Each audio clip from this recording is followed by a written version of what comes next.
दोस्तों, जब भी आप अपना घर नया बनवाने के सोच रहे होंगे तो एक बात ज़रूर ध्यान दें कि घर का डिज़ाइन क्या होना चाहिए एक्सटीरियर का, प्लस इंटीरियर में कितने रूम बाथरूम किचन वगैरह होना चाहिए। ये चीज़ के हिसाब से आप डिज़ाइन बनवा लें और उसी हिसाब से बनवाएं।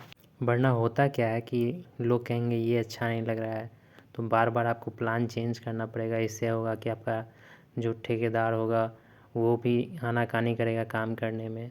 तो ये सब से बचने के लिए जब भी आप प्लान बनवाएं तो सही से सोच समझकर इंजीनियर से बनवा लेना है और उसको दे देना है कि ऐसे ऐसे हमको डिज़ाइन बनाना है।